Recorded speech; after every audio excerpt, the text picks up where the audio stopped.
चला तर तुम्हाला या व्हिडिओची कहाणी सांगतो. जय श्रीराम मित्रांनो, माझं नाव आहे अजित राठोड, मी आहे धाराशिवचा. आज आपल्या भावाच्या दुकानाची ओपनिंग आहे. आपण ऑलरेडी लेट झालेलो आहे, तर 2-3 कॉल केलेले आहेत. चला तर लवकर जाऊया आपण. मित्र गाडी हळू चालवतो, त्याला म्हणलं एकदम फास्ट पळव, तर लगेच त्यानं आणलं आपल्याला लोकेशनवर. तर बघू शकता भावाच्या दुकानाचं काम चालू आहे. गेल्यावर बघतो तर काय मालक स्वतःच काम करायलेत. मालकांना सांगितलं सांभाळून करावं, पडचाल तर दुकान चालू व्हायच्या आधी बंद व्हायचं.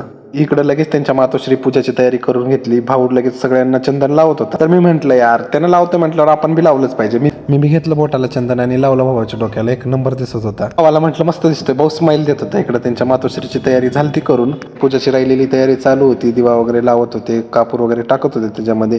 तर तुम्ही विचारता सर कशाचं दुकान टाकलंय, तर आपल्या भावानं वेल्डिंगचं दुकान टाकलेलं आहे. तर चला तर आपण आपल्या व्हिडिओवर येऊ. त्याला राहिलेले चंदन लावून घेतलं गळ्याला. तेवढ्यात आरती चालू झाली. आपण मोबाईल ठेवला बाजूला. श्री गणेशाची आरती चालू होती. आपल्याला आरती येते म्हणून म्हणत होतो मी आणि माझा भाऊ. बाकी सगळं फक्त ओनली टाळ्या वाजवत होते सगळे बाकीचे. तुम्ही लोक म्हणताल आता की चालू आरतीमध्ये व्हिडिओ काढत होता की त्या धार्मिक. मी खूप धार्मिक माणूस आहे. व्हिडिओ टाकायचं म्हणून क्लिपा घेत होतो. तर बघा तर गाईज मी कसा दिसतोय सांगा, बिना फिल्टरचा. लोक फिल्टर लावून सुद्धा घाण दिसते. आपण किती मस्त दिसतोय राव. झालती आरती तर घ्या चला गाईज, मी पण घेतो तुम्ही पण घ्या आरती.